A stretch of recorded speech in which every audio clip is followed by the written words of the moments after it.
Hello everybody, welcome back once again. Today we are going to do session 5. Jessie, don't forget me. Session 5, which deals with my sexual responsibility in reproductive rights. So remember from the last time, we are now building their confidence, their self-esteem, their understanding, their behavioral issues. So now they need to understand what is their sexual responsibility and rights. So that means, what are they allowed to do? What are they not allowed to do? What empowers them to make proper decisions and choices and so on.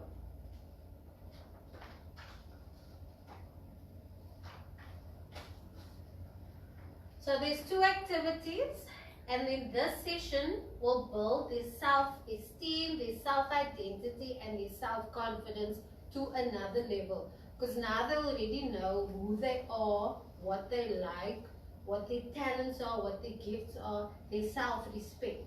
And now they know they need to get, once they respect themselves, others they give respect to, and those people must also respect them. So now once they respect themselves and they have a form of self-identity and self-worth, they can now see, I don't need to be pressured through peer pressure. I don't need to give in. I can make my own choices because I'm worth a lot more. I don't need to be subject to people making me feel bad because I have rights. So this session is about your rights, your sexual rights. And obviously setting your personal boundaries. Okay? So they're going to learn about self-rights, their right to education, and you guys are going to be part of that education process because you are now facilitating the process of building their self-esteem, their self-worth, learning that they are people. They have so much more to give society. So it's not only book knowledge. It's now personal knowledge. It's now you are completing the holistic sphere of building themselves. The right to social welfare, the right to say no, the right to sexual reproductive choices. The building block focus on sexual reproductive rights and will help participants to understand what their roles and responsibilities are in relationships.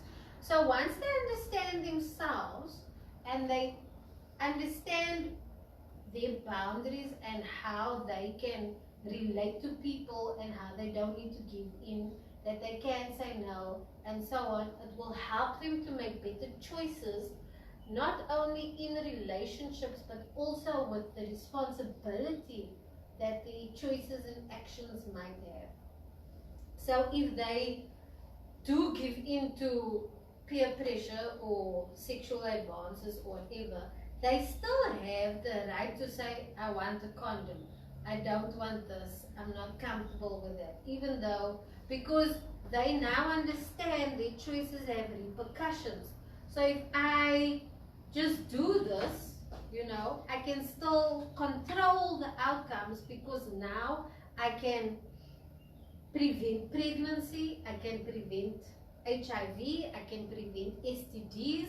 So because one choice can have several repercussions and it can ruin their lives, their family lives. It's a whole ripple effect. So they are now understanding at every point they still have power. They can enforce that power.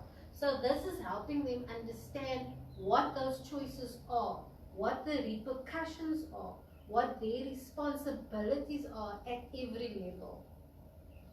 Okay. So the outcomes of this session is that they must have a basic understanding of law and their sexual reproductive rights.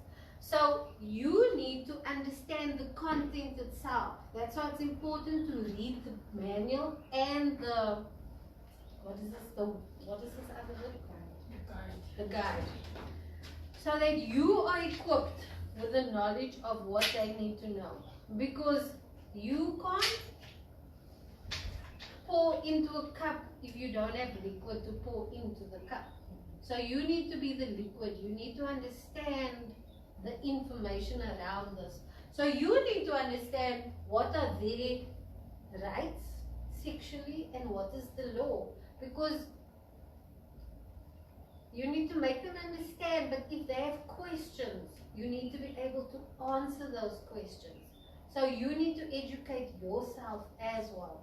So it's a whole learning process, and that is why you need to prepare. It is important so that you can understand in order to help them. Okay? So a better understanding of the law, and lots of people don't understand the law. They don't understand what their rights are. So if someone says, oh, you can't do this and you can't do that, they just believe them because they don't know better. They don't know that actually I can do this. I can say no. I don't have to put up with this attitude and whatever because it goes against the law. I don't have to let my uncle touch me or do these things to me because it's wrong. I am a person and I also have rights. They need to understand that. Because a lot of the problems are perpetuated because minors don't know their own rights. And once they understand that they have rights, they can then stop the violence, stop the abuse, stop the, whatever's happening. Because they know better. And then a better understanding of the law and sexual assault and how to address a violation of sexual and reproductive rights. So again, lots of us, because we live in this society and we are so used to, it's like second nature for sexual abuse to happen in the home. It's like you just know that somebody's going to touch you inappropriately or expect you to do sexual favors. Somebody's going to beat you up, somebody's going to abuse you, somebody's going to force you to do this and that and that. Because that is just how the societal norms have evolved. And people don't even realize that this is abuse until they are told, but that's wrong and that's abuse. And you can say no and you don't have to allow it. Okay, so the specific session outcomes is that they will have increased knowledge about sexual and reproductive rights.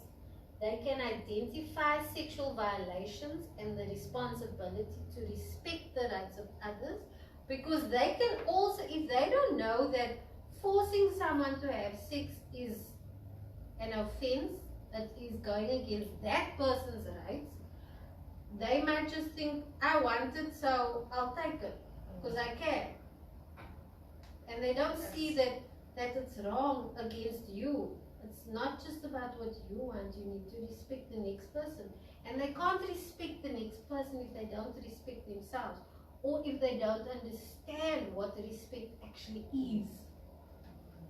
So that is why these building blocks are very important, so that they can in their mind start understanding their roles and responsibilities, how they need to think about themselves and treat society, so that they can teach society how they need to be treated. Because if you stand up for your rights, then the next person will know what they can and can't do. It's like, I think I said it before, but like in a relationship, you as the woman allow the man to treat you in a certain way. If you say no, then he can't treat you that way. But if you allow him to, then he's going to treat you that way. So you set the boundaries. You allow certain things. And if you don't allow it and he still does it, then that's abuse of whatever form. Because you've now set the boundaries. So people will only treat you how you allow them to treat you. So if you don't tolerate disrespect, then people will know they can't come to you and talk to you whichever way they want to. But if you allow them to and you don't speak up against it or you don't say anything about it, then they're just going to continue and it's going to get worse and worse and worse. So a lot of the power also lies with you. And then you need to identify what a need is and what a want is. And lots of times they get confused with this. They think because they want it, it's a need. But actually, isn't it? It's like, I want chops, but do I need chops? I need food. And food can be anything, even if it's jungle oats. That's what I need to survive. I don't need chops. I want chops. So they need to understand. And even for myself, it took a long time because you are used to a certain standard of living, you have expectations, it's a norm for you, and you don't know any better. So I might get offended if I go somewhere and I expect to have a bed to sleep and warm water to wash and whatever. But actually, do I need it? You know? Then I want to get upset whenever I'm sleeping by this person, they don't provide and whatever. But technically, the fact that if they are humble enough to open their home to me, if all they have is for me to sleep in a sleeping bag on the floor, I must be humble enough to accept it because they didn't need to open their door to me. So respect goes both ways. Understanding goes both ways. Expectations need to be managed. We need to understand that just because we're used to something and we expect something doesn't mean we deserve it or it's a need. It's our wants. It's our preferences that make us get upset when we don't get something. But actually, do we need it? So these are all questions that people need to understand. And then when you don't have expectations, you don't get as upset or stressed because now only your needs are being fulfilled, not your wants. So when we manage our own expectations,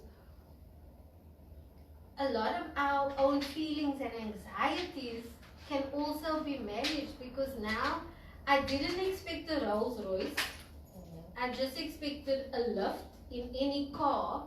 So even if it's a horse and cart, it's fine because at least I'm getting a lift to where I need to be. How the lift looks or what form it comes in doesn't matter because my expectations is now a need and not a want. So you need to explain to them and make them understand those differences because it will also help them in their living situation. They might be putting a lot of pressure on their parents because they want this and they want that. But the parent doesn't have the money to provide their wants. The parent can only buy a pencil from ShopRite and not a big pen from Macro or whatever the case may be, you know? So it's about respect. Once again, respecting other people and their boundaries and what is allowed and understanding and managing your own expectations. So once we change our mindsets, situations can become easier and less stressful because we're not putting those expectations on other people. So then those people don't need to be stressed. The situation doesn't need to be tense anymore because we are managing our expectations. And so this is why you need to understand the content of what it is you are trying to bring across in the workshop so that they can learn these very important life lessons. Because it's not only about sex, it's about respect and who am I as a person and do I respect the next person. So if their mindset doesn't change, they cannot act or react or make certain choices because they don't know better. But once you know better, you do better. Okay.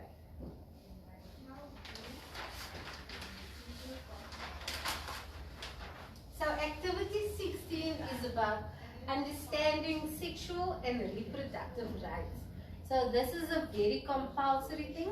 So remember, when you are going through drawing up your workshops, there are certain ones that are compulsory and certain ones that are not compulsory. And this will be dependent on your time, how you set up the workshop, as in can you condense, how much information do you think they will absorb? If they are able to absorb all the information, then it will take longer, then certain things you have to cut out. But if they are not able to, you have to shorten everything, like I did. I shortened everything, okay, because there wasn't time and I didn't understand the room. So I don't know what they would be able to absorb or not, because I didn't read the room initially. I didn't prepare to read the room, you know, because I was meeting them for the first time or whatever.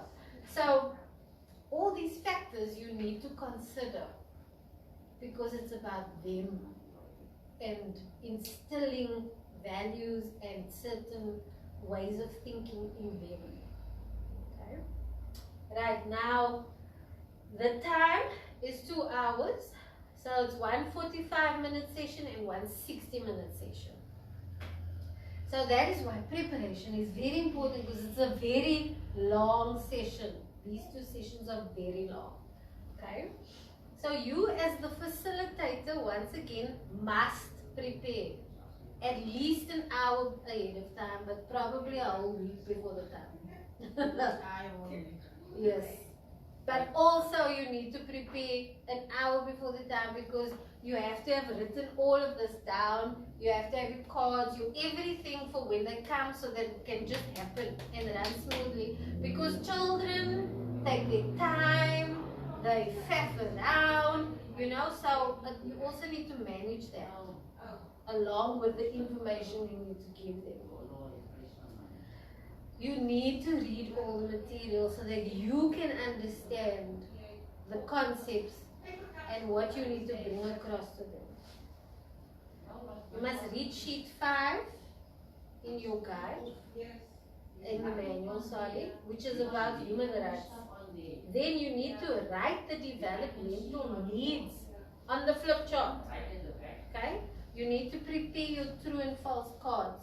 You can have it on the sticky notes, you can have actual hard cards, you can cut up pieces of paper however you want to, whatever means you have. But you need to prepare those because it's part of the workshop. Okay?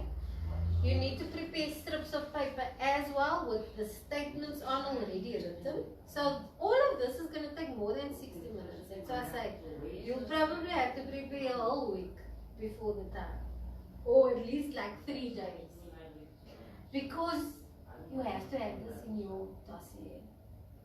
And I did explain why your dossier is so important. Because anybody can pitch up at any time. And if you don't have that stuff, they can literally cut the whole program. So please, be prepared. Okay? So on the statement, on the papers, the statements must be about healthy and unhealthy abuse in the relationships. And so there's going to be 3 different types of the relationships per group, because you're going to be doing a lot of group work in this activity. And then you also need to make photocopies of the worksheet, which is attached at the end of the session in your books for everyone, so that they can read through it, take it down, read through it, and have it for themselves to understand.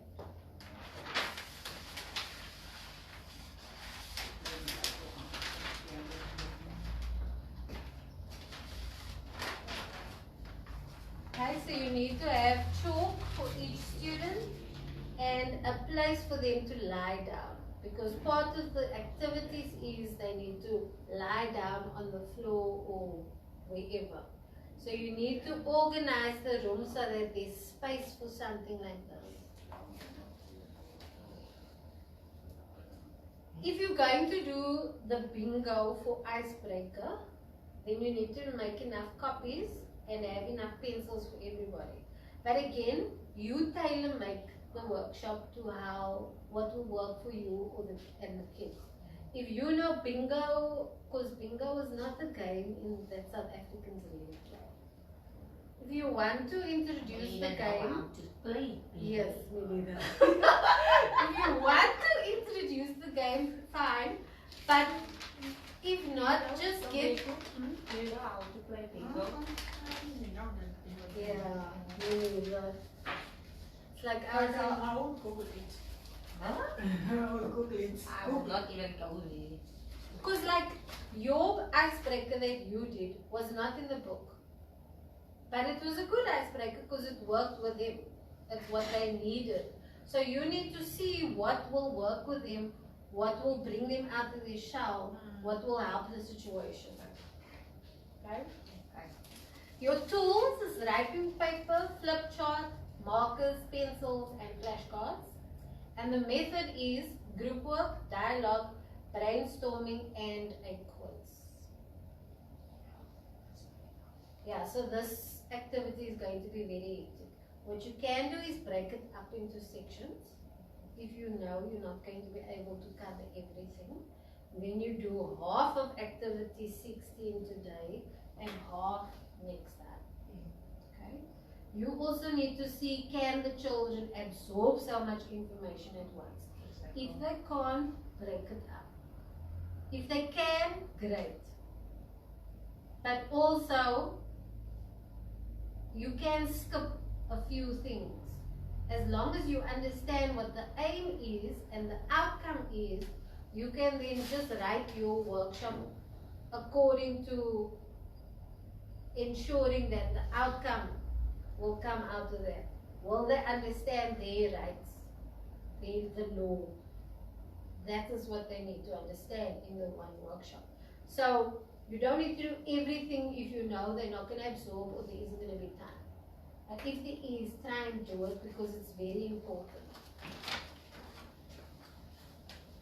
Okay. Right, activity 16. The aim of activity 16 is to understand the importance of people, their rights, and their human value. Okay, the time is 45 minutes. Step 1 will be your icebreaker, which should be about 5 minutes, either bingo or whatever else will work for them. Step 2, the wall of importance. Now, in previous workshops, we made a wall of importance. You're just going to bring the same wall here, and you're going to use it again for this activity. Okay? So, Wall of importance was also there by activity 2. So you need to keep everything because you will be using the same stuff on different workshops. Okay, so why is everyone important? In this, you need to encourage them to share their thoughts. By now, I think they are more at ease and willing to speak. I know your group is willing to speak, your group is a bit hesitant, but as time goes by, they will learn it's a safe space. Because remember, you need to enforce the rules every time you start the workshop. So they need to understand it's a safe space. They can say whatever because nobody's going to speak out. And also nobody must judge anybody else. So they need to understand that will make them feel more comfortable to respect others when they speak, respect what their preference or thought processes are, and so encourage them to express what they're thinking and feeling. Ask them to write down one point only of why young people are important, because by now you have built a few blocks. We covered why you are important as a person already. So by now they will have an understanding of what makes you important, why young people are important. So they should be able to write this by now.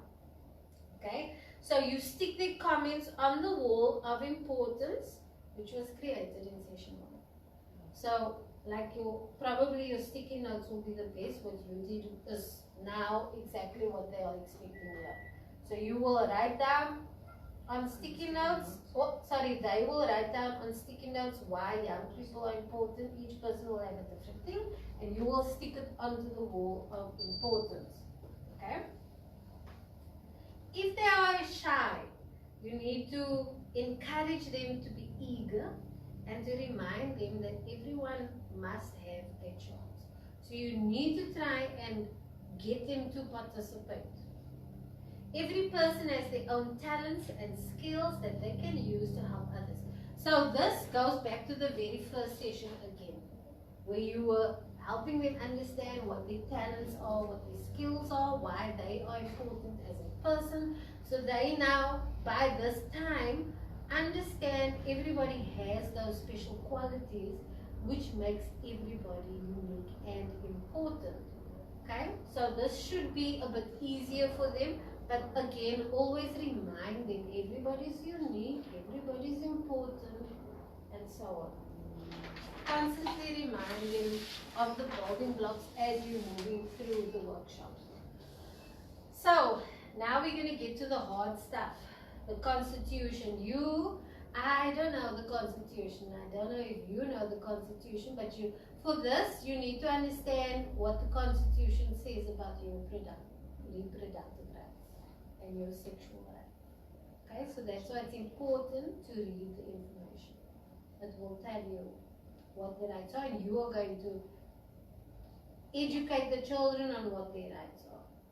Some of them already know because the school does cover this somewhat, but reinforcing is always easier. Okay, so the Constitution says that every person has rights.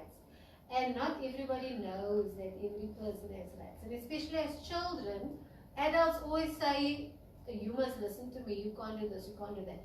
But children also have rights, and they need to understand that they have rights. Each person has the potential to make a huge difference in the world. So now again, you're building on those building blocks by making them understand that their lives are not pointless.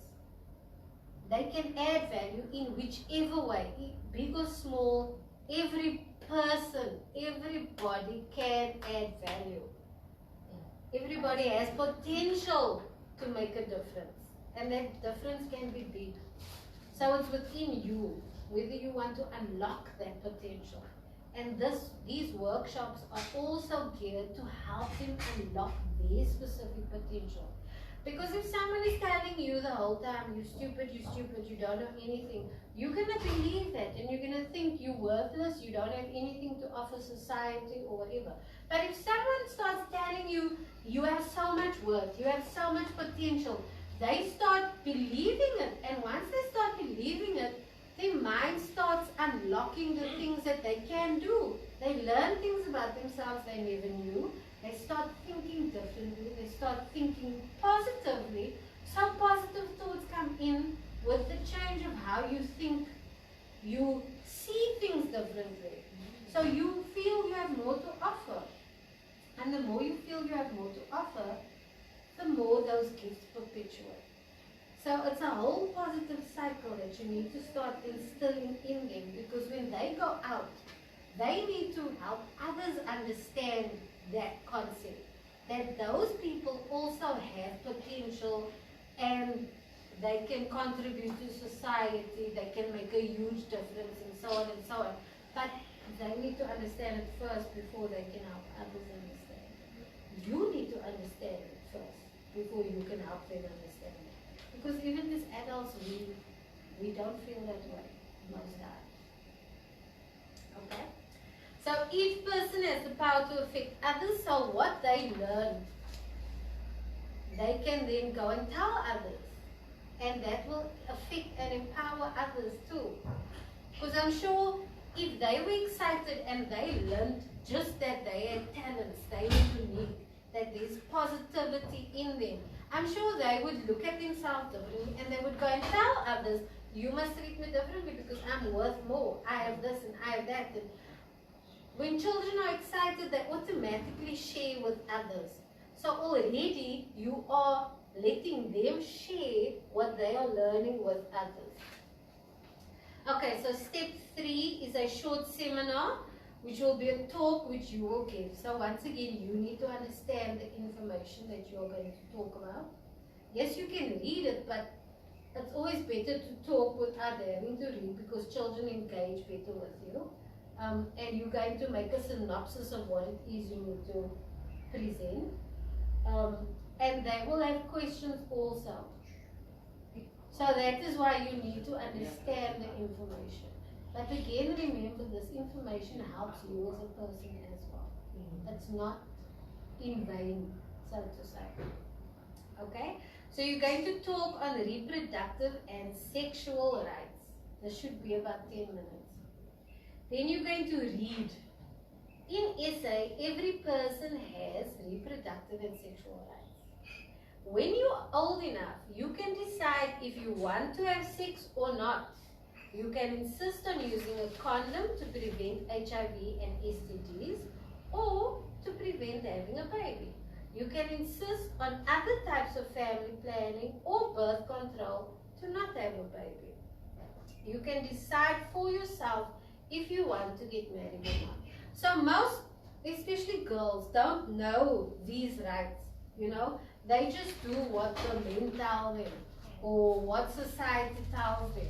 They don't realize that they can say no. They don't realize they can go on birth control. They don't realize they can force the guy to use a condom, because they need to understand this part, which is babies can happen, AIDS can happen, STDs can happen. Their life can be ruined if they don't, in the beginning of the choice, make the stand. So understanding their rights is very important in order to say no. So in essay, you may not discriminate against a person who has a different sexual orientation to you. So basically against gay people, you can't discriminate. And in our societies, we do discriminate. We can't get away from it because that's the way it is. But we need to teach them that you can't, because everybody has rights. Whether they believe that being gay or not is right, that's their personal thing. But they can't project their personal preferences on the person that is gay or right. So they need to understand that it's very important. And you as the facilitator, whether you believe it's right or not, doesn't matter. You need to help them understand they need to not discriminate. Because it's everybody's choice, including yours. Okay, so they don't have to have sex with a child younger, so they can't have sex with a child younger than 16 if you are an adult. So that is the consensual age is 16. So anybody who's having sex under 16 with an adult, that is not allowed. That is called statutory rape. But they do look at it differently if it's two under 16 youth having sex. It can be seen consensual or it can be deemed rape depending on the situation.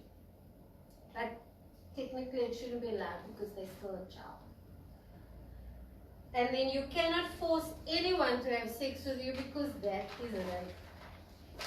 And sometimes guys think, even females, if they arouse their person and they like come on strong and like just kiss and force and then you're arousing the person even though the person doesn't really want to and is saying no, but you like, they think then it's okay because the person was aroused and they went along with it and whatever. But no matter what the situation is, no means no. So you cannot. You need to curb yourself. And so that's how a lot of rape happens. And women have issues because they feel, but they did say no, but they were aroused because their body betrayed them or whatever.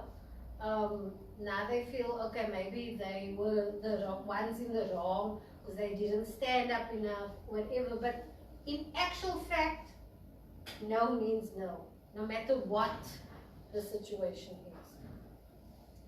By the end of this activity, they must have a clear view of some of their sexual and reproductive rights. Okay, so they need to, it's important, they need to understand what their rights are. Sexually and for their reproduction as well. Then you'll go to step 4, which will be your group dialogue. This will be 10 minutes, so the groups are going to discuss. You need to explain the basic reproductive and sexual rights as summarized in information sheet 5. So again, you need to, sheet 5 you need to use or have ready at hand, because that is the basis of what activity 16 is about. So should anyone ask you a question and you're not entirely sure, you have sheet 5 that you can just go back to and read at the time during the workshop. Okay? Break them up into single gender and same-sex groups. Ask them to discuss amongst themselves, sharing thoughts and stories with one another. Allow the group sufficient time to discuss this in depth.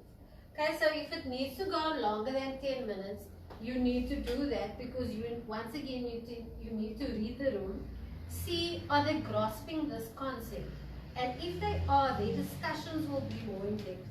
So if you see that through their discussion they're actually learning and saying valid things, then allow it to go a little longer, because what is important is their understanding, not timekeeping so much, but try to manage everything. Okay, and so you also need to ensure that there are no opposing views, and you need to learn to mediate with respect. So how you treat them is also important, because you need to show respect to them so that they can see you are practicing what you preach, so that they can also feel valued as a person. And you need to make sure that they don't argue or judge others based on their views. Okay, step 5 is the feedback session, which should be about 15 minutes. The groups will now give feedback from what they discussed. So it's important for them to have enough time to discuss so that they can understand what they're going to feed back. Okay? So remind them, if they share stories, they don't need to give names. So anonymous is the name of the game. They can tell the story without saying who it is, and because most times people will know because they come from the area. Okay, and feedback must not be rushed, because this is a very sensitive issue. Even if you only get this far, it's fine. Even if you only got halfway on the other things, it's fine, because you need to ensure that they understand what this content is about, because this will determine how they think going forward. So this is very important to solidify in their minds the meaning of what their sexual rights are. Okay, so that's the end of activity 16. It's very intense, very important. Probably I would suggest spread it over 2 sessions, because it's so important and there's a lot of discussion work and understanding that needs to happen. But again, you read your room, you read your class, you see how you can manage it, and you know the people you're working with. You know what will work, what won't work. So, yeah. Any questions?